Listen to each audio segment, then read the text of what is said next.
কিভাবে সম্ভব? মৃতদের এই পৃথিবীতে থাকতে নেই। তুমি তুমি চলে যাও, চলে যাও, প্লিজ চলে যাও। সবটাই কি ইলুশন, নাকি অন্য জগতের কেউ কখনো হাজির হয়ে যায় চোখের পলকে?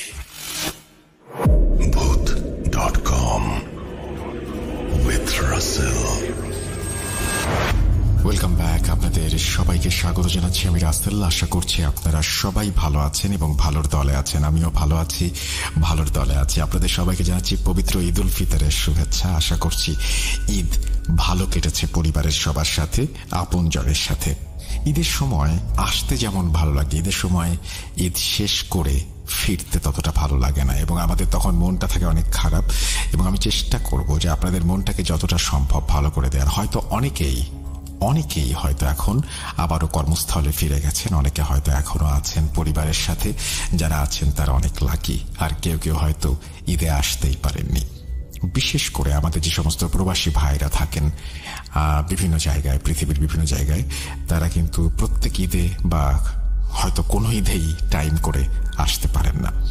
যাই হোক, সবার জন্য অনেক অনেক শুভকামনা। পবিত্র ঈদ উল ফিতরের শুভেচ্ছা জানিয়ে আমি শুরু করছি আমাদের আজকের ভূত.com, এবং আশা করছি যে প্রত্যেকটা ঘটনায় আপনাদের অনেক বেশি ভালো লাগবে। লিখছেন, আসসালামু আলাইকুম রাসেল ভাই ও প্রিয় শ্রোতারা, আশা করি ভালো আছেন। তারপরে তিনি লিখেছেন যে দয়া করে আমার নাম ঠিকানা বলবেন না। তারপরে তিনি বলে দিয়েছেন যে কোনটা কোনটা বলা যাবে, কোনটা কোনটা বলা যাবে না। যাই হোক, আমি সব দেখতে পাচ্ছি কিন্তু আপনাদের বলতে পারছি না। তারপরে তিনি লিখছেন, ঘটনাটি অনেক বড়, তাই লেখায় কোনো ভুল ত্রুটি হলে ক্ষমা সুন্দর দৃষ্টিতে দেখবেন।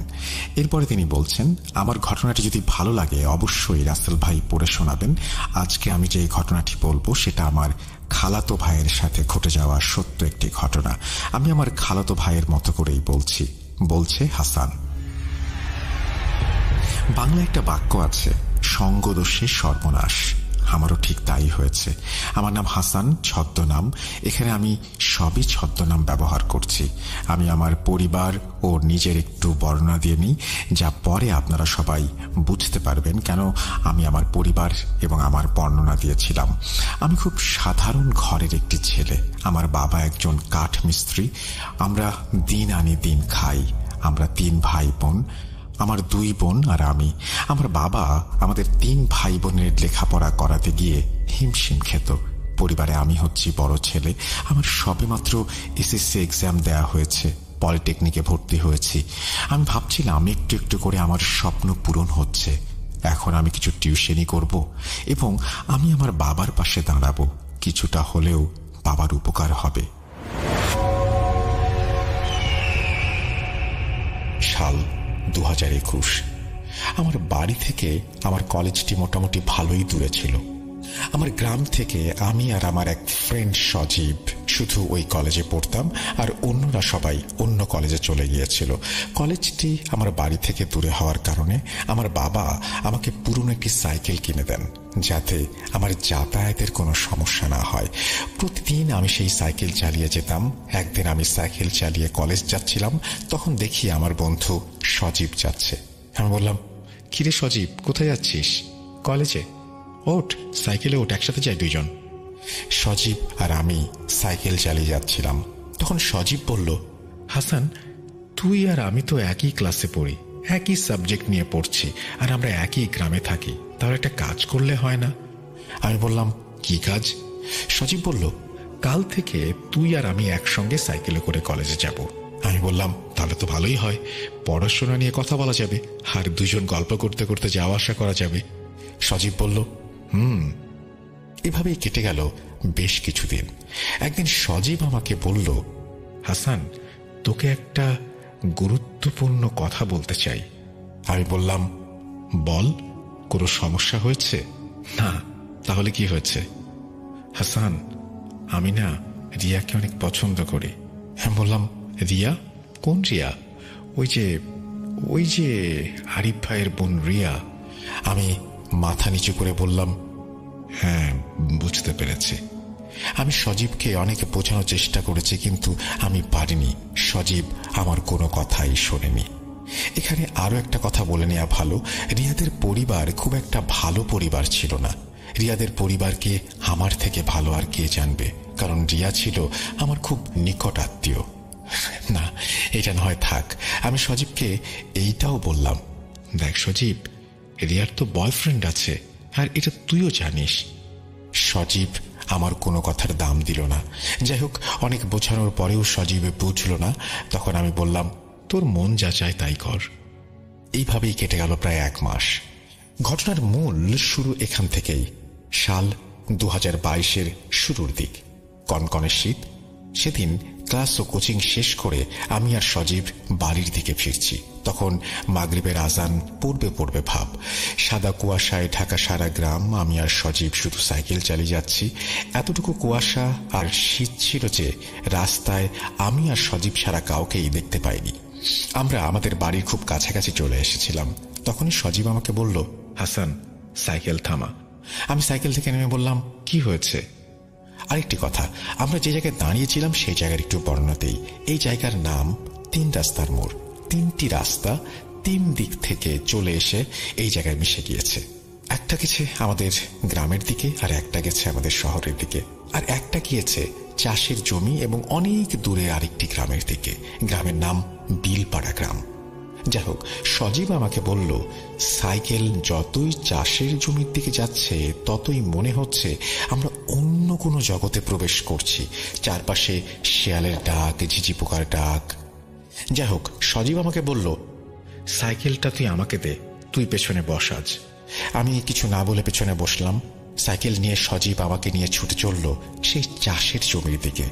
আঁকা বাঁকা মাটির রাস্তা দিয়ে সাইকেল যতই চাষের জমির দিকে যাচ্ছে ততই মনে হচ্ছে আমরা অন্য কোনো একটা জগতে প্রবেশ করছি।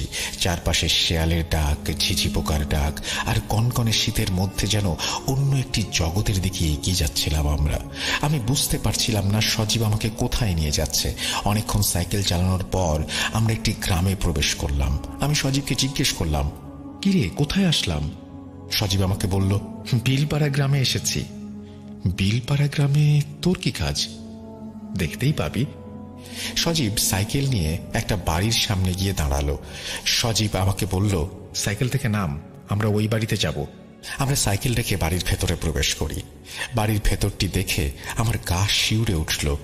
একে তো কুয়াশায় ঢাকা পুরো গ্রাম, তার মধ্যে কনকনে শীত, আর তার মাঝখান দিয়ে এক টুকরো চাঁদের আলো এসে পড়েছে জমিতে, যা এক ধরনের ভয়ঙ্কর পরিবেশ তৈরি করেছে।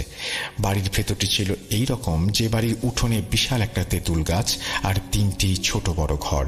চাঁদের আলো আর মোবাইলের আলোতে আমি যা দেখতে পাই তা হলো, তেঁতুল গাছটি দেখে আমি কিছুটা ভয় পেয়ে যাই, কারণ এই গাছটি আর 4টি গাছের মতো স্বাভাবিক নয়। তেঁতুল গাছটির গোড়ায় অনেক রকমের খাবার। গাছটিকে সাদা, কালো, লাল ইত্যাদি সুতা দিয়ে পেঁচিয়ে রাখা হয়েছে। অবাক করা বিষয় হলো, গাছটি দেখে আমার মনে হলো গাছটিকে প্রতিদিন পুজো করা হয়। যাই হোক, আমি আর সজীব বাড়ির ভেতরে প্রবেশ করে দেখি একটি ঘরে আলো জ্বলছে। আমি আর সজীব সেই ঘরের সামনে যাই এবং তখনই সজীব বলে ওঠে, কাদের কাকা আছেন ঘরে? তখনই একজন বৃদ্ধ মহিলা এসে বলে, কে তোমরা, কেন এসেছ?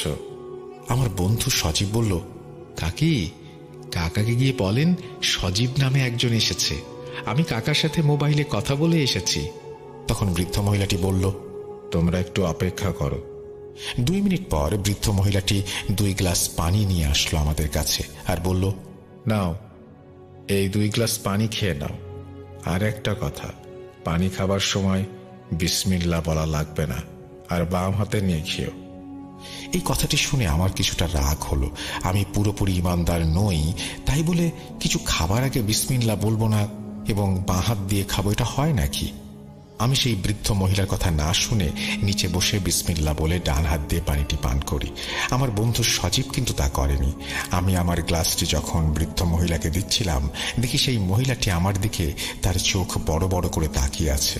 বৃদ্ধ মহিলাটি আমাদের দুজনের দিকে লক্ষ্য করে বলল, তোমরা বাইরে দাঁড়াও, আমি আসছি। এবার তিনি একটি বালতিতে করে পানি নিয়ে এসে আমাদের দুজনকে বললেন, এই পানি দিয়ে পা ধুয়ে বাম পা দিয়ে ঘরে প্রবেশ করো। এবারও আমি তার কথার কোনো দাম না দিয়ে পা ধুয়ে ডান পা দিয়ে ঘরে প্রবেশ করি। আমি কিছুটা অবাক হয়ে যাই, কারণ ঘরটিতে তেমন কোনো আসবাবপত্র ছিল না, শুধু একটি খাট ছাড়া। আরেকটা অবাক করা বিষয় হলো পুরো ঘরটি লাল কাপড় দিয়ে মোড়ানো। যাই হোক, খাটের ওপর বসেছিলেন একজন বৃদ্ধ। আমি সেই বৃদ্ধ পুরুষটিকে দেখে সালাম দেই। জানি না আপনি বিশ্বাস করবেন কিনা, আমি সালাম দেওয়ার পর কেমন যেন একটা উত্তর দিল সেই বৃদ্ধ, যেটা আমি কখনোই শুনিনি। আমার কাছে খুব অদ্ভুত মনে হলো। যাই হোক, একটু পর সেই বৃদ্ধা মহিলাটি চেয়ার এনে আমাদেরকে বলল বসার জন্য। আমরা বসি। তখন সেই বৃদ্ধ পুরুষটি সজীবকে বলল, যা বলেছিলাম তা এনেছিস? সজীব তার পকেট থেকে একটি চিরকুট বের করে দিল বৃদ্ধকে। বৃদ্ধ কিছুক্ষণ সেই চিরকুটটি দেখল। তারপর বৃদ্ধটি বিছানা থেকে নেমে ঘরের এক কোনায় লাল কাপড় মোড়ানো একটা মাটির কলস থেকে এক বোতল পানি নিয়ে আসলেন, আর চিরকুটটি দেখে কি যেন বিড়বিড় করে পানিতে ফুঁ দিতে লাগলেন। কিছুক্ষণ পর বৃদ্ধটি সজীবকে লক্ষ্য করে বলল, আমার হাদিয়া এনেছিস? সজীব বলল, হ্যাঁ এনেছি। সজীব 1000 টাকার একটা নোট বাড়িয়ে দিল সেই বৃদ্ধের দিকে। বৃদ্ধটি টাকাটি নিয়ে সেই পানির বোতলটি সজীবকে দিল। সজীব পানির বোতলটি পেয়ে খুব খুশি হলো, যেন সে আনন্দে আত্মহারা। সেই বৃদ্ধটি সজীবকে বলল, আর শোন, সূর্য ডোবার পর যে কোনো সময় বাড়ির চারপাশে এই পানি ছিটিয়ে দিয়ে আসবি। সজীব হাসতে হাসতে বলল, তাহলে কি কাজ হয়ে যাবে? বৃদ্ধ পুরুষটি বলল, না, সবে 50% হবে, আরো 50% বাকি। তখন সজীবের হাসি মুখটি কেমন যেন কালো আঁধার হয়ে গেল। সেই বৃদ্ধটি সজীবকে বলল, আগে প্রথম কাজটি শেষ কর, পরে বাকিটা। প্রথম কাজ শেষ হওয়ার 1 সপ্তাহ পর 3টি জিনিস নিয়ে আমার সাথে দেখা করবি। সজীব বলল, আর কি 3টি জিনিস? বৃদ্ধ বলল, তার ব্যবহার করা কাপড়ের টুকরো, তার 2-1টি চুল, আর সে খেয়েছে এমন কোনো খাবারের একটি টুকরো।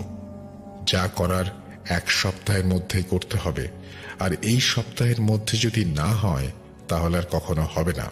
সজীব বৃদ্ধ লোকটিকে লক্ষ্য করে বলল, যেভাবেই হোক আমি 1 সপ্তাহের মধ্যে সবকিছু নিয়ে আসব। তখন লোকটি বলল, আনতে পারলে ভালো। তোর এই বন্ধুটি অনেক চালাক চতুর, এত চালাক চতুর হওয়া ভালো না। এই বলে বৃদ্ধ লোকটি আমাদেরকে চলে যেতে বলল, আর বলল বাম পা দিয়ে বের হতে। সজীব বৃদ্ধ লোকটির কথা মেনে চলল, কিন্তু আমি মানতে পারিনি। আমি আর সজীব সাইকেল নিয়ে চললাম বাড়ির দিকে। আমার মনে তখন হাজারো প্রশ্ন উকি দিচ্ছে। কৌতূহল বশত আমি সজীবকে কিছু প্রশ্ন করলাম, কিরে সজীব, এই বৃদ্ধ কি কোনো কবিরাজ বা ওঝা? আর সবকিছুতে এই বাম হাত, বাম পা এসব ব্যবহার করার কথা বলছে কেন? এ কেমন মানুষ রে ভাই? আর এই বৃদ্ধের সাথে তোর কি কাজ? সজীব একটু হাসি দিয়ে আমাকে বলল, বন্ধু একটু থাম, আমি জানি তোর মনে অনেক প্রশ্ন, আমি তোকে সব বলবো। আমার বেস্ট ফ্রেন্ড বলে কথা। শোন, আমার পরিবারের বিপদ, তাই বাবা আমাকে এখানে পাঠিয়েছেন। এই কথা তুই কাউকে বলবি না, কি তোর বাবাকে কি তোর মাকেও না। আচ্ছা ঠিক আছে, কিন্তু বৃদ্ধ লোকটি যে তোর কাছে চুল, কাপড়, খাবারের টুকরো চাইলো, এগুলো কি জন্য? সজীব তোতলাতে তোতলাতে বলল, এইগুলো এমনি, আমি এত কিছু জানি না। আমি আর সজীবকে আর কিছু বলিনি। তখনও আমার মনে অনেক প্রশ্ন উকি দিচ্ছিল। যাই হোক, আমাদের বাড়ির সামনে আমরা চলে এসেছি। সজীব আমাকে সাইকেল দিয়ে আমাকে বলল, বন্ধু কাউকে কিছু বলিস না। আমি বললাম, আরে সমস্যা নেই, আমি কাউকে কিছু বলবো না। সেই বলে সজীব তার বাড়ির দিকে চলে গেল, আর আমি আমার বাড়ির দিকে চলে আসলাম। এভাবেই কেটে গেল প্রায় 6 থেকে 7 দিন। সেদিন ছিল শনিবার। আমি আর সজীব ক্লাসের কোচিং শেষ করে বাড়ি ফিরছিলাম। সজীব বলল, হাসান আজকে একটু বিলপাড়া যাওয়া লাগবে। আমি বললাম, আমি যাব না। সজীব নাছোড়বান্দা, আমাকে না নিয়ে সে যাবে না, অনেক কাকুতি মিনতি করলো। তারপর আমি রাজি হই সেখানে যাবার জন্য, কিন্তু আমি সজীবকে একটা শর্ত দিই যে আমি বাড়ির ভেতরে প্রবেশ করব না। সজীব বলল, আচ্ছা ঠিক আছে। সজীব আর আমি সাইকেল নিয়ে ছুটলাম সেই বিলপাড়া গ্রামের উদ্দেশ্যে। চারপাশে শুধু চাষের জমি আর চাষের জমি। চাষের জমির মাঝখান দিয়ে ছোট্ট একটা রাস্তা। সেই রাস্তা দিয়ে ছুটে চলেছে আমাদের সাইকেলটি। অনেকক্ষণ সাইকেল চালানোর পর আমরা গিয়ে পৌঁছালাম বিলপাড়া গ্রামের ওই বাড়িতে। বাড়ির সামনে আসার পর আমি সজীবকে বললাম, তুই বাড়ির ভেতরে যা, আমি তোর জন্য বাইরে অপেক্ষা করছি। সজীব বলল, আচ্ছা ঠিক আছে বলে বাড়ির ভেতরে প্রবেশ করলো। সজীব বাড়ির ভেতরে প্রবেশ করার পর আমি ভালো করে চারদিকটা দেখছিলাম। শ্রোতারা বিশ্বাস করবেন কিনা জানি না, এই আধুনিক যুগেও এই বাড়িটিতে কোনো আধুনিকতার বিন্দুমাত্র ছোঁয়া নেই, যেমন বিদ্যুৎ, টেলিভিশন ইত্যাদি। আরো অবাক করা বিষয় হলো, ছোট বড় ঘর আছে 3টি, তবে আমার চোখে মানুষ পড়েছে মাত্র 2 জন। বৃদ্ধ ও বৃদ্ধা ছাড়া আমি কাউকে এখানে থাকতে দেখিনি। আর এই বাড়ির আশেপাশে কোনো বাড়িও ছিল না। এই বাড়িটি গ্রামের সর্বশেষ বাড়ি, তারপর শুধু বিল আর বিল। আমি বিলের দিকে তাকিয়ে শুধু ভাবছিলাম, কি করে এখানে 2 জন মানুষ, তাও আবার বৃদ্ধ বৃদ্ধা, থাকতে পারেন। আমার মনে মনে অনেক খারাপ লাগছিল। তখনই হঠাৎ করে আমার কাঁধে কেউ যেন হাত রাখলো। আমি কিছুটা চমকে যাই, পেছনে তাকিয়ে দেখি আমার বন্ধু সজীব। সজীব আমাকে বলল, চল, তোকে ভেতরে ডাকছে। আমি বললাম, আমি ভেতরে যাব না, তোকে আগেই বলেছি, আর ওদের নিয়ম কানুন আমার ভালো লাগে না। তখন সজীব আমাকে বলল, বন্ধু, আমরা তো এখানে আসবো না, আজকেই শেষ। তুই আমার বেস্ট ফ্রেন্ড, আমার আর আমার পরিবারের জন্য আরেকটু কষ্ট কর। আমি আর না করতে পারলাম না। আমি সজীবের সাথে বাড়ির ভেতরে প্রবেশ করি। প্রথম দিন আমি আর সজীব যেই ঘরে গিয়েছিলাম, আজকে আর আমাদেরকে সেই ঘরে নেয়নি। বৃদ্ধ মহিলাটি সজীবকে আর আমাকে বলল, আমার সাথে চল। মহিলাটি আমাদেরকে নিয়ে তেঁতুল গাছের গোড়ায় বড় একটি ঘরে নিয়ে যায়। যেই না আমি আর সজীব ঘরের ভেতরে প্রবেশ করেছি, তখনই বৃদ্ধ মহিলাটি একটু রাগান্বিত হয়ে আমাকে বলল, দাঁড়া, এত তাড়া কিসের? তোদের আগে পানি পান করাই, তারপর পা ধুয়ে ঘরে প্রবেশ করবি। এবার আমি একটু রাগান্বিত হয়ে বললাম, আমি বিসমিল্লাহ না বলে কিছু খেতে পারবো না, আর বাম পা বা বাম হাতও ব্যবহার করতে পারবো না। তখন আমার বন্ধু সজীব আমাকে শান্ত হওয়ার জন্য বলল। যাই হোক, আমরা ঘরে প্রবেশ করি। ঘরে প্রবেশ করে দেখি পুরো ঘর আগরবাতির ঘ্রাণে মোমো করছে, আর ঘরের চারপাশে হরেক রকমের মোমবাতি জ্বলছে। আর ঘরের এক পাশে একটি আসন করে চোখ বন্ধ করে বসে আছেন সেই বৃদ্ধ লোকটি আমাদের অস্তিত্ব বুঝতে পেরে সজীবকে উদ্দেশ্য করে বলল, কিরে, তোকে যা আনতে বলেছিলাম এনেছিস? উত্তরে সজীব বলল, হ্যাঁ, আনতে পেরেছি। তখন বৃদ্ধ লোকটি বলল, কই দে দে দেখি কি এনেছিস। সজীব বৃদ্ধ লোকটির দিকে লাল একটি কাপড়ের ব্যাগ এগিয়ে দেয়। তারপর বৃদ্ধ লোকটি ব্যাগ থেকে এক এক করে 3টি জিনিস বের করে, কিছু চুল, একটি ছোট কাপড়ের টুকরো, অর্ধেক খাওয়া একটি চিকেন ফ্রাই। আর এই 3টি জিনিস দেখে বৃদ্ধ লোকটি একটা চিৎকার দিয়ে উঠল, আরে, এই 3টি জিনিসকে একটি মাটির পাত্রে রাখতে বলেছে কে? শোন, আমি একটা কাজ শেষ করে আসছি, আর একটা কথা, ঘরের বাইরে যাই হয়ে যাক না কেন, তোরা কেউ ঘর থেকে বের হবি না। এই বলে বৃদ্ধ মহিলাটি ও বৃদ্ধ পুরুষটি সজীবের দেয়া জিনিসগুলো নিয়ে বাইরে চলে যায়, আর ঘরের দরজাটি ভালো করে বন্ধ করে দিয়ে যায়। ও, আরেকটি কথা বলতে ভুলে গিয়েছিলাম। বৃদ্ধ লোকটি সজীবকে বলেছে, আমি তোকে পানি পড়া দেওয়ার একদিন পর তুই পানি ছিটিয়ে দিয়েছিলি, তাই না? সজীব বলল, হ্যাঁ। তখন বৃদ্ধ লোকটি চিৎকার করে বলল, আমার প্রভু অজিরের কাছে আর কোনো কিছুই অসম্ভব না। অজিরের দয়ায় তোর একটি কাজ হয়েছে, আশা করছি এটাও হয়ে যাবে।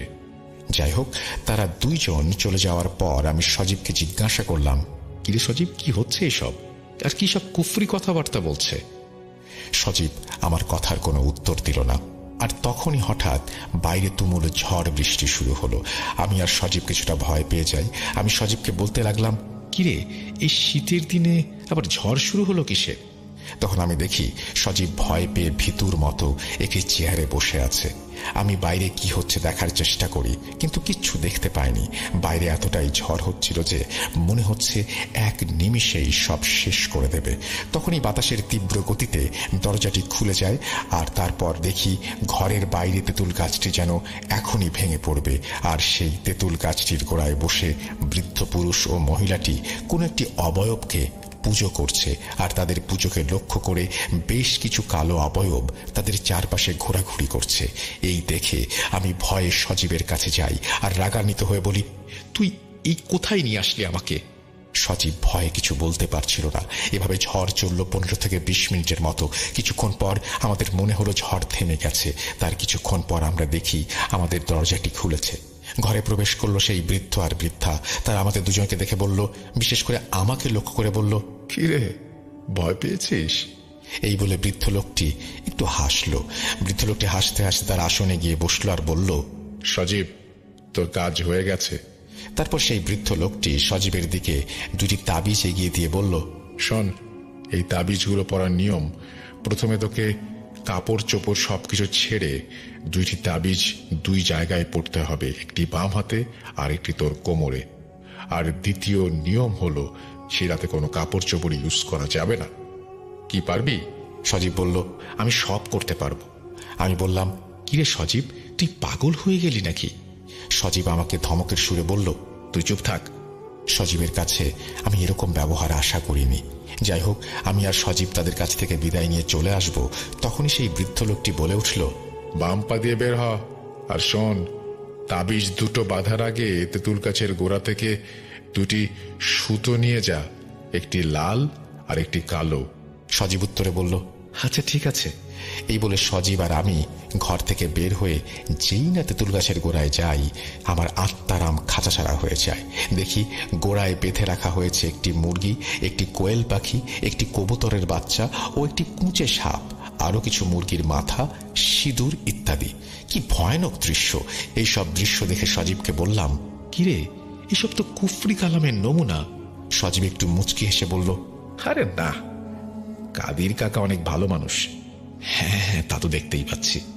তখনই ঘরের ভেতর থেকে সেই বৃদ্ধ লোকটি বলে উঠল, কিরে, নিতে পেরেছিস? সজীব বলল, জি পেরেছি। তারপর সেই বৃদ্ধ লোকটি বলল, এখন এখান থেকে তাড়াতাড়ি চলে যা, অনেক রাত হয়েছে, আর আমার টাকার কথা ভুলিস না যেন। এই বলে বৃদ্ধ লোকটি থেমে যায়। আমি আর সজীব লাল সুতো, কালো সুতো আর তাবিজ নিয়ে রওনা হলাম।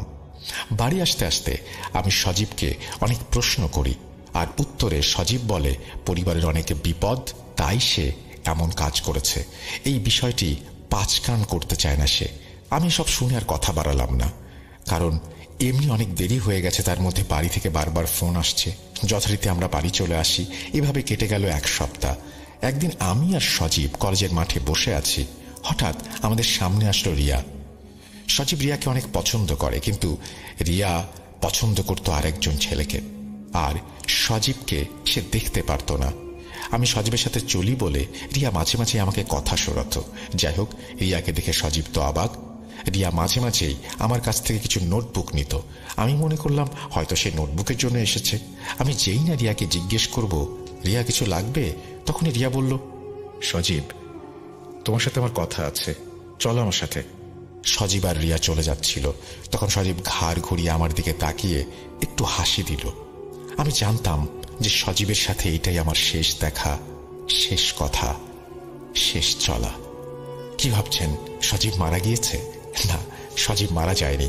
ওই দিনের পর থেকে সজীব আর আমার একসাথে কলেজে যাওয়া হয়নি, কথাও বলা হয়নি, সজীবের সাথে তেমন দেখাও হয়নি। প্রিয় শ্রোতা, আপনারা নিশ্চয়ই বুঝতে পারছেন আমি কেন বলেছিলাম সঙ্গদোষে সর্বনাশ। এখন আমি যতটুকু বলবো তার অর্ধেক বলবো, আর অর্ধেক বলবে আমার খালাতো ভাই রাকিব। যাই হোক, এভাবে কেটে গেল প্রায় 1 মাস। সজীবের সাথে আমার কথা হয়নি, আমিও নিজে সজীবের সাথে কখনো দেখা করতে যাইনি। একদিন আমি কলেজের মাঠে বসে আছি আর ভাবছি, সজীব তো আমার বেস্ট ফ্রেন্ড ছিল। আমার বিপদে সে আসতো, আমি তার বিপদে যেতাম। আজ এমন কি হলো যে সজীব আমার সাথে আর কথা বলে না? তখনই আমার এক ক্লাসমেট আমাকে এসে বলল, হাসান, কিছু শুনেছিস? আমি বললাম, কি শুনবো, কি হয়েছে? তখন আমার ক্লাসমেট বলল, সজীবের সাথে রিয়ার তো ভালো একটা সম্পর্ক গড়ে উঠেছে। আমি একটু মুচকে এসে বললাম, মানুষের মন কখন যে কোন দিকে যায়। যাই হোক, আমি ক্লাস ও কোচিং শেষ করে বাড়ি ফিরছিলাম। যদি ভুল না করে থাকি, সেদিন ছিল শনিবার, 15/3/2022। আমি যখন আমাদের বাড়ির 3 রাস্তার মোড়ের খুব কাছাকাছি, তখনই দেখি কেউ একজন আমাকে ইশারা করে সাইকেল থামানোর জন্য বলছে। আমি 3 রাস্তার মোড়ে সাইকেলটা দাঁড় করাই, আর সেই বিলপাড়া গ্রামের বৃদ্ধ লোকটি, সেই লোকটিকে দেখে আমি সালাম দিই, কিন্তু তিনি আমার সালামের কোনো উত্তর না দিয়ে আমাকে বললেন, টাকা কোথায়? এই পর্যন্ত আমার টাকা কেউ মেরে দিতে পারেনি, তুইও পারবি না। তোর প্রতি আমার একটু মায়া হলো বলে আমি নিজেই তোর কাছে আসলাম, আর আমি কখনো কারো কাছ থেকে চেয়ে কোনো কিছু নেই না। টাকাগুলো দে, আমি চলে যাই। বৃদ্ধ লোকটির সব পাগলামি কথাবার্তা শুনে আমি কিছুটা রাগান্বিত হয়ে যাই আর বলি, কি আজে বাজে কথা বলছেন? আমি কেন আপনাকে টাকা দেব, আর আপনি আমাকে কেন এসব বলছেন? বৃদ্ধ লোকটি আমাকে বলল, আমি জানি না, আমার টাকা তোর কাছেই আছে, ভালো করে বলছি, টাকা দিয়ে দে। তখন আমি বললাম, আপনার কোনো প্রকারের টাকা পয়সা আমার কাছে নেই, সজীব কি আপনাকে টাকা দেয়নি? তখন বৃদ্ধ লোকটি রাগান্বিত হয়ে বলল, তোরা দুইজন আমার সাথে মজা করছিস তাই না? এই বলেই বৃদ্ধ লোকটি আমার মাথার চুলের মুষ্টি ধরল, এত জোরে ধরল যে আমার মনে হচ্ছিল আমার মাথার সব চুল ছিঁড়ে চলে আসবে। আমি বৃদ্ধ লোকটিকে পাগল বলে ধাক্কা মারি। তিনি আমার থেকে কিছুটা দূরে সরে যান। সেই বৃদ্ধ লোকটি অন্য কোনো ভাষায় আমাকে কিছু একটা বলে চলে যান বিলপাড়ার দিকে। আমি আমার মাথায় হাত দিয়ে দেখি বেশ কিছু চুল ছিঁড়ে গিয়েছে। আমি তখনই সজীবের বাড়ির দিকে রওনা হলাম। আমি সজীবকে বাড়িতে পাইনি। প্রিয় শ্রোতা ও রাসেল ভাই, আমি জানতাম যে আজকের পর আমার জীবন এখানেই থেমে যাবে। সংক্ষিপ্ত আকারে আমি আমার বর্ণনা দিই আমার সাথে কি হয়েছিল। আমি বাড়ি আসার পর অনেক অসুস্থ হয়ে পড়ি। এতটাই অসুস্থ হয়ে পড়ি যে আমাকে 3 মাস হসপিটালের বেডে কাটাতে হয় এবং তারপর আমি সুস্থ হইনি। তারপর কি হয়েছিল তা বলবে আমার খালাতো ভাই রাকিব। হাসানকে 3 মাস হসপিটালে রাখার পরেও হাসান সুস্থ হচ্ছিল না, আর আমরা টাকা পয়সার দিক থেকেও দুর্বল হয়ে পড়ছিলাম। আশা করি আপনারা সবাই জানেন হাসানের বাবা ছোটখাটো কাজ করত। যাই হোক, হাসান সুস্থ হচ্ছিল বলে আমরা হাসানকে আমাদের বাড়িতে নিয়ে আসি, অর্থাৎ হাসানদের বাড়িতে। বাড়ি আনার পর শুরু হলো হাসানের আর এক সমস্যা। তা হলো হাসান অনেক পাগলামি করতে লাগলো, যেমন ফাঁসি নেয়া, নিজের হাত পা কেটে ফেলা, কাউকে দেখলে মারধর করা, ইত্যাদি ইত্যাদি। তারপর হাসানের বাবা হাসানকে নিয়ে যায় মেন্টাল হসপিটালে। ডক্টর হাসানের ব্যবহার বা পরিস্থিতি দেখে বলল, হাসানকে এখানে কিছুদিন রাখতে হবে, তার অবস্থা বেশি ভালো না। হাসানের বাবা হ্যাঁ বলে 2 চোখ মুছতে মুছতে হসপিটাল থেকে বেরিয়ে গেল। আমরা সবাই জানি ঘরের বড় ছেলের ওপর বাবা মার একটা আশা থাকে। হাসানের বাবা মারও তাই ছিল। যাই হোক, মানসিক হাসপাতালে 1 সপ্তাহ 2 সপ্তাহ করতে করতে কেটে যায় 3 মাস। তাও হাসান সুস্থ হচ্ছিল না। হাসানের চিকিৎসা করতে গিয়ে হাসানের বাবা তাদের ভিটে বিক্রি করে দেয়। তবুও হাল ছাড়েনি। একসময় মানসিক হাসপাতাল থেকে হাসানকে বাড়িতে পাঠিয়ে দেয়া হয়, কারণ হাসানের অবস্থা খুবই খারাপের দিকে যাচ্ছিল। হাসান খাবার খেত না, আর একটি কষ্টদায়ক কথা হলো হাসান পঙ্গু হয়ে যায়। ডাক্তার বলেন হাসানের রক্তশূন্যতার কারণে হাত পায়ের রগ শুকিয়ে যাওয়ার কারণে সে পঙ্গু হয়ে গিয়েছে। আরেকটি কথা বলতে ভুলে গিয়েছিলাম, হাসানকে অনেক হুজুর কবিরাজও দেখানো হয়েছে, কেউ কিছু বলতে পারল না, হাসানের সমাধান দিতে পারল না। হাসানকে মানসিক হাসপাতাল থেকে পাঠিয়ে দেওয়ার পর সে বিছানায় শুয়ে শুধুমাত্র মৃত্যুর দিন গুনছে। আমরা আমাদের সামর্থ্য মতো যতটুকু পেরেছি তা করেছি, কিন্তু আমরা একটা সময় আর পারিনি। আমরা হাসানের আশা ছেড়ে দেই। তখনই আমরা আশার আলো দেখতে পাই। বাংলায় একটি কথা আছে, রাখে আল্লাহ মারেকে। হঠাৎ আমাদের গ্রামে বাংলাদেশের নাম করা এক হুজুর আসেন ওয়াজ মাহফিলে। গ্রামের অনেকেই বলা বলি করছিল এই হুজুর নাকি অনেক বড় মাপের আলেম, তিনি অনেক কিছুর সমাধান করতে পারেন। এই কথা শুনে আমি আর হাসানের বাবা চলে যাই সেই হুজুরের কাছে। হুজুরের মাহফিল শেষ হলে আমরা হুজুরের সাথে কথা বলি। হুজুর বলেন, আমি তো এখন যেতে পারবো না, আমার আরেক জায়গায় ওয়াজ মাহফিলে যেতে হবে। গ্রামের মানুষ ও আমাদের কাকুতি মিনতি দেখে হুজুর হাসানকে এক নজর দেখতে আসেন। হুজুর বাড়ির ভেতরে প্রবেশ করেই বললেন, এই বাড়িতে একটা আড্ডাখানা হয়ে গিয়েছে, কিভাবে আছেন এই বাড়িতে? এই বলে হুজুর হাসানের ঘরে প্রবেশ করে। হুজুর হাসানকে দেখেই আল্লাহু আকবার বলে চিৎকার দিয়ে ওঠেন। বলেন, এই ছেলে এখনো জীবিত আছে কিভাবে তা আল্লাহই ভালো জানেন। হাসানের বাবা জিজ্ঞেস করেন, হুজুর কি হয়েছে আমার ছেলের? হুজুর যা বলেন তা শোনার জন্য হয়তো হাসানের বাবা মা কেউই প্রস্তুত ছিলেন না। হুজুর বলেন, তার উপর অনেক খারাপ ধরনের কালো জাদু করা হয়েছে। কালো জাদুর কিছু ভাগ আছে। হাসানের উপর করা হয়েছে খুব নিকৃষ্ট এবং নাপাকি জিনের সর্দার দ্বারা করানো কোনো জাদু। আমি এখানে ওর কোনো চিকিৎসা করতে পারবো না। হুজুর বলছেন হাসানকে শুক্রবার সকালে আমার মাদ্রাসায় নিয়ে আসবেন। হুজুরের কথা মতো আমরা শুক্রবার সকালে হুজুরের মাদ্রাসায় চলে যাই হাসানকে নিয়ে। হুজুর হাসানকে দেখে বললেন, সে বসতে পারবে না, তাই তাকে এখানে শুইয়ে দিন। তারপর হুজুর হাসানের চারপাশে একটা গোল বৃত্ত এঁকে দিলেন। তারপর ছোট বড় মোট 15 জন হুজুর নিয়ে শুরু হলো হাসানের রুকাইয়া। আমরা তখন বাইরে দাঁড়িয়েছিলাম। আমরা অনেক কিছুর আওয়াজ শুনতে পাই এবং অনেক কিছুর ধস্তাধস্তির শব্দ শুনতে পাই। যাই হোক, রুকাইয়া চলে প্রায় 1 ঘন্টা। কিছুক্ষণ পর হুজুর ঘর থেকে বেরিয়ে আসেন আর আমাদেরকে যা বলেন তা শোনার জন্য আমরা মোটেও প্রস্তুত ছিলাম না। বলছেন, আমি তো আগেই বলেছিলাম হাসানকে কালো জাদু করা হয়েছে, আর হাসানের উপর যে কালো জাদু করা হয়েছে তা সাধারণ কেউ করতে পারবে না, কারণ এই জিনকে পেতে হলে মানুষ কুরবান করতে হয়। আর হাসানকে যেই কবিরাজ কালো জাদু করেছে সে তার 3 জন ছেলে মেয়েকে কুরবান করেছে। সেই জিনকে পাওয়ার জন্য।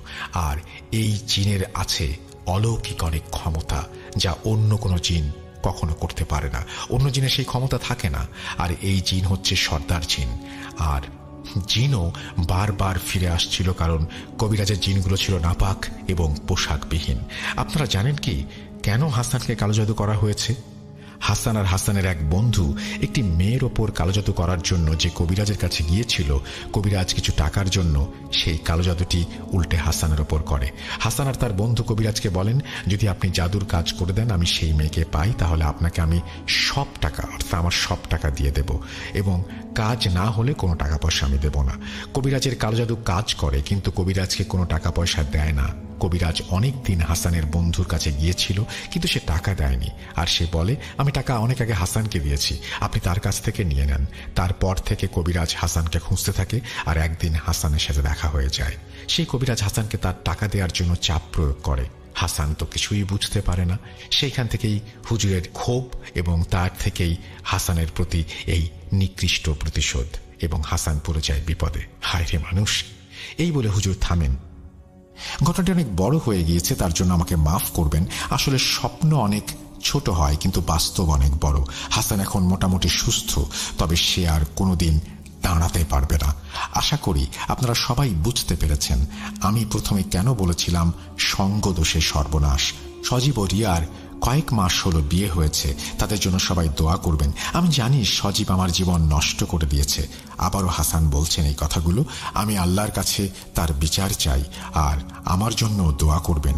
অনেকেই হয়তো বলবেন, সজীবের বিরুদ্ধে পদক্ষেপ কেন নেয়নি? আসলে তার পরিবার ছিল এলাকার মাথা, আর আমরা চাইলেও কিচ্ছু করতে পারবো না। আরেকটা কথা বলে আমি শেষ করব, তা হলো, না জেনে না বুঝে কোনো বন্ধু বান্ধবের সাথে যোগ দেবেন না। সেই বৃদ্ধ কবিরাজের বিষয়ে আমরা অনেক কিছু জেনেছি, ইনশাল্লাহ অন্য একদিন বলবো। এই বলে তিনি তার ঘটনা শেষ করেছেন। আশা করছি তার এই ঘটনাটি আপনাদেরও ভালো লেগেছে। যদি ভালো লেগে থাকে অবশ্যই আমাদেরকে জানাবেন, যদি ভালো না লেগে থাকে তাও আমাদেরকে জানাবেন। আমরা চলে যাব আমাদের পরবর্তী ঘটনায়।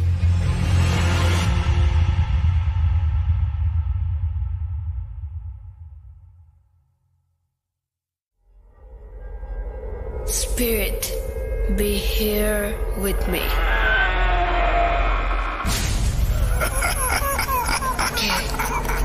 ¿Qué তুমি? Bhoot.com.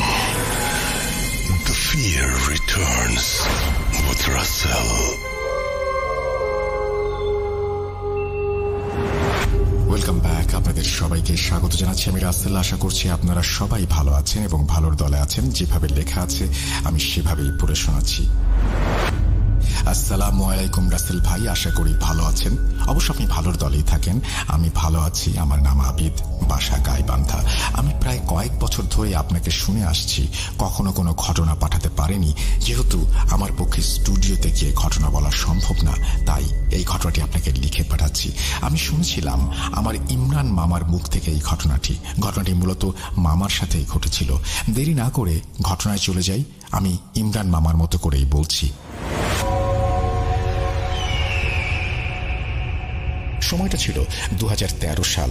তখন আমি অনার্স প্রথম বর্ষে। আমি ছিলাম পরিবারের সবচেয়ে ছোট ছেলে, তাই আদর আবদারও বেশি ছিল। তাই বন্ধু বান্ধবদের দেখা দেখি আমিও একটা মোবাইল ফোনের জন্য আবদার করতে থাকি আব্বার কাছে। আব্বা আমাকে একটা টাচ স্ক্রিন মোবাইল ফোন কিনে দেন 15,000 টাকা দিয়ে। নতুন ফোন কিনেই ফেসবুক অ্যাকাউন্ট খুলে ফেলি। আমাদের বাড়ি থেকে টাওয়ার একটু দূরে থাকায় খুব ভালো নেটওয়ার্ক পেতাম না, তাই মাঝে মাঝে আমরা বাসার বাইরে গিয়ে ফেসবুক ইউজ করতাম। তেমনি এক সন্ধ্যায় মাগরিবের নামাজের পর আমি বাড়ির বাইরে টঙে বসে ফেসবুক ইউজ করছিলাম আর গান শুনছিলাম। হঠাৎ করে আমি লক্ষ্য করলাম একজন বৃদ্ধ মহিলা পেছন দিক থেকে এসে আমার সামনে দাঁড়ালো এবং কিছুক্ষণ তাকিয়ে রইল, এবং আমার দিকে একটা সময়ে বিশ্রীভাবে একটা হাসিও দিল। বৃদ্ধ মহিলাটি একটু খাটো, গায়ে ছিল একটা সাদা শাড়ি এবং তার মুখটা ছিল একদম রক্তশূন্য ফ্যাকাশে ধরনের। তাকে দেখে আমি ভীষণ রকমের ভয় পেয়ে যাই। কান থেকে হেডফোন খুলে মোবাইলে গানটা অফ করে সামনের দিকে তাকাতেই দেখি সামনে আর কেউ নেই। আশেপাশে তাকালেও আর কাউকে দেখতে পাই না। আমি খুব তাড়াহুড়া করে দৌড় দিয়ে বাড়ির ভেতরে চলে যাই। তারপর আম্মাকে ঘটনাটি খুলে বলি। আম্মা বেশ রাগান্বিত হন আমার ওপরে, বলেন, সন্ধ্যার পর কেন আমি বাইরে গিয়েছিলাম, ইত্যাদি ইত্যাদি। তারপর উনি দোয়া পড়ে আমাকে ফু দেন, আর তারপর আমার সাথে আর কোনো ঘটনা ঘটেনি। আমি সন্ধ্যার পর আর বাসার বাইরে যেতাম না। বলে রাখা ভালো, আমি খুব ভালো মাছ ধরতে পারতাম। বলতে গেলে এক প্রকার নেশা ছিল আমার। তাই মাঝে মাঝে বন্ধুদের নিয়ে গ্রামের বিলে বা বিভিন্ন জায়গায় রাতে মাছ ধরতে যেতাম। তেমনি একদিন আমি আর আমার বন্ধু নাসিরউদ্দিন মিলে ঠিক করি যে আজকে রাত্রে মাছ ধরতে যাব। সেদিন আমার গ্রামে ইসলামিক সভা ছিল। নাসিরউদ্দিন আমাকে বলল যে সভা শুনে একটু ঘুমিয়ে মাছ ধরতে যাবে, সে আমাকে এসে জাগিয়ে দেবে। তো যেইভাবে সেই কাজ। রাত 12টার দিকে সভা শুনে এসে ঘুমিয়ে পড়ি। আনুমানিক 2:30টার দিকে নাসিরউদ্দিন এসে আমাকে ডাক দেয় এবং আমি উঠে মাছ ধরতে যাই এবং পলাই নিয়ে যাই সঙ্গে করে। গ্রামের পাশেই বিলের দিকে রওনা হই আমরা। যথাসময় আমরা মাছ ধরতে শুরু করি। সেদিন প্রচুর মাছ পাচ্ছিলাম। যত এগোচ্ছি তত মাছের আনাগোনা যেন বাড়ছিল। দুই বন্ধু মিলে মাছ মারছি, কিন্তু নাসিরউদ্দিন খুব বেশি কেন জানি কথা বলছিল না। এমনিতেই সে অনেক বাঁচাল স্বভাবের এবং তার বিড়ির নেশাও অনেক, কিন্তু সেদিন সে একটা বিড়িও ধরায়নি। আমি টুকটাক সিগারেট খাচ্ছিলাম, তাই নাসিরউদ্দিনকে বলি যে, কিরে বিড়ি ধরা একটা, আর গান বল শুনি। সে বলল, ইচ্ছে করছে না, তুই মাছ ধরতে থাক। তার কিছুক্ষণ পর আমরা বিশ্রাম নেওয়ার জন্য বসি।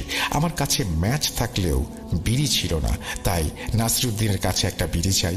নাসিরউদ্দিন বলে যে, তোর কাছে কোনো বিড়ি নেই? আমি বেশ অবাক হয়ে যাই। নাসিরউদ্দিন মাছ ধরতে এসছে, তার কাছে কোনো বিড়ি নেই শুনে কষ্টই লাগলো। এদিকে নাসিরউদ্দিন বেশ তোড়জোড় শুরু করে দিয়েছে সামনের দিকে এগিয়ে যাওয়ার জন্য। আমি একটু বিরক্ত হয়েই ম্যাচের একটা কাঠিতে টোকা দিয়ে আগুন জ্বালিয়ে উঠে দাঁড়িয়েছি। এক মুহূর্তের জন্য আমি চমকে গেলাম নাসিরউদ্দিনের পায়ের দিকে লক্ষ্য করে। আমি দেখলাম নাসিরউদ্দিনের পা দুটো একেবারেই অস্বাভাবিক। নাসিরউদ্দিন বেশ ভালো রকমের বিরক্তি নিয়েই পেছনে ফিরে বলল, কিরে বিড়ি নাই, কিছু নাই, অথচ ম্যাচ জ্বালাচ্ছিস কেন? চল সামনে তাড়াতাড়ি চল। ততক্ষণে আমার মেরুদণ্ড দিয়ে শীতল স্রোত বয়ে গেছে। 5 সেকেন্ডের ম্যাচের কাঠির আলোয় যা দেখেছি সেটা কোনোভাবেই মনের ভুল হতে পারে না। আমি ততক্ষণে বুঝে গিয়েছি বিশাল বড় কোনো একটা বিপদের ভেতরে পড়তে যাচ্ছি আমি। সামনের ব্যক্তিটি নাসিরউদ্দিন নয়, বরং কোনো খারাপ জিন। ভয়ে আমার দম বন্ধ হয়ে যাওয়ার উপক্রম।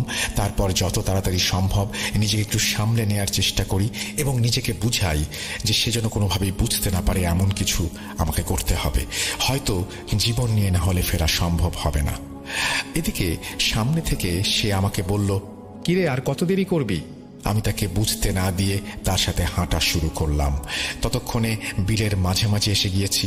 আর একটু হাঁটলেই পানির গভীরতা ধীরে ধীরে বাড়তে শুরু করবে। আমি বললাম, কিরে আজ তো অনেক মাছ ধরলাম, আর কত ধরবি, এবার বাড়ি চল।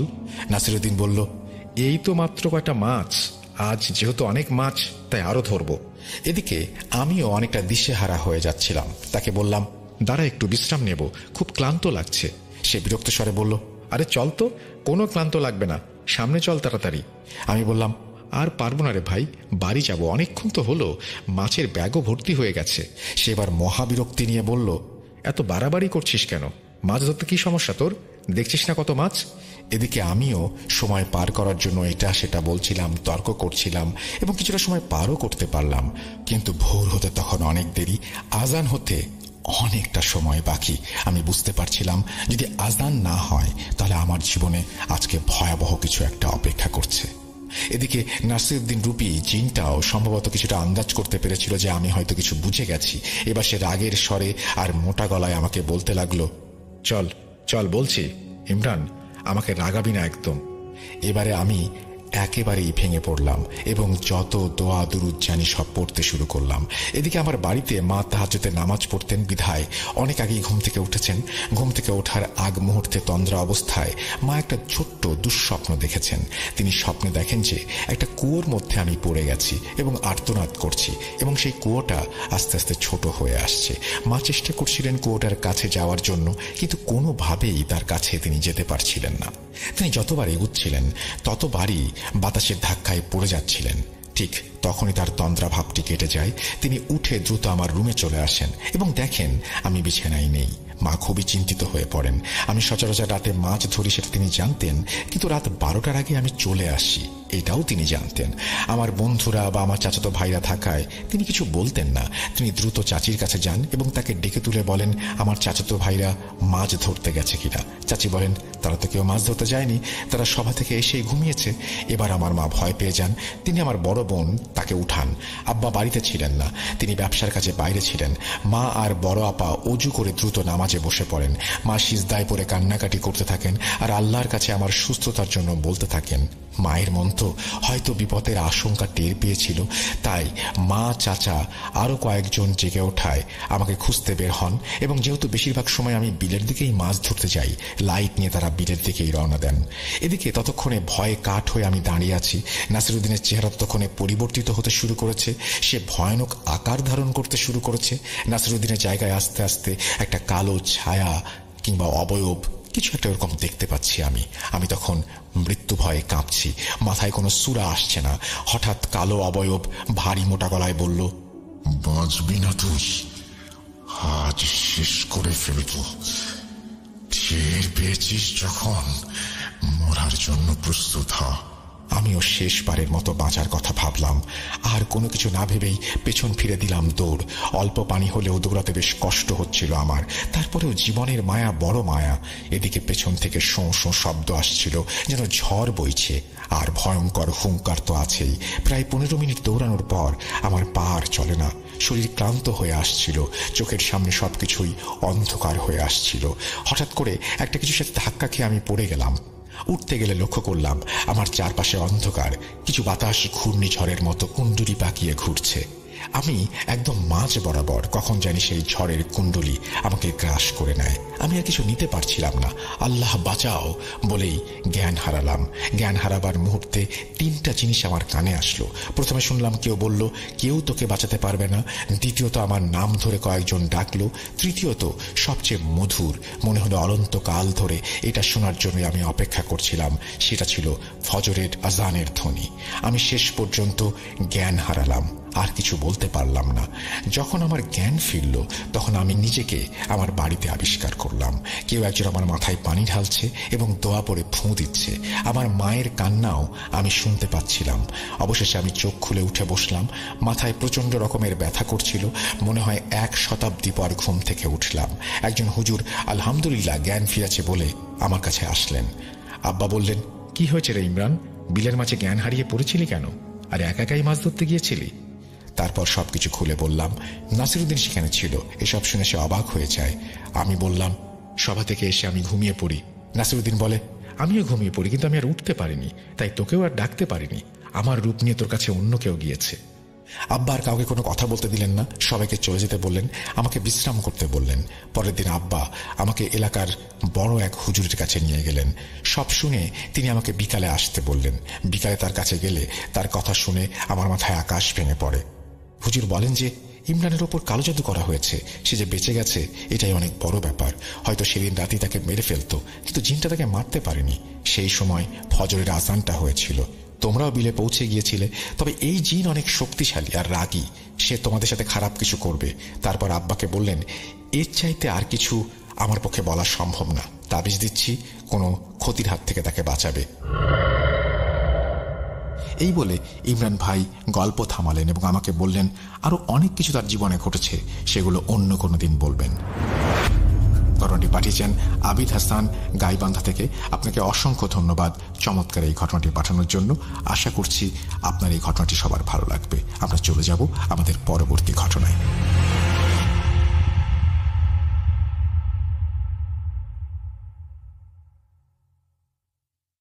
Welcome back. আপনাদের সবাইকে অনেক অনেক ধন্যবাদ এতক্ষণ পর্যন্ত আমাদের সাথে থাকার জন্য। অনেক অনেক শুভকামনা রইল। সব সময় এই ইউটিউব চ্যানেলটি সম্পর্কে আপডেট পেতে আমাদের ইউটিউব চ্যানেলটিকে সাবস্ক্রাইব করুন। আশা করছি আমরা একসাথে অনেকটা পথ হাঁটব। আজকের মতো এখানেই বিদায় নিচ্ছি। সবাই ভালো থাকুন, সুস্থ থাকুন, মোস্ট ইম্পর্টেন্টলি ভূত.com-এর সাথে থাকুন। আল্লাহ হাফেজ।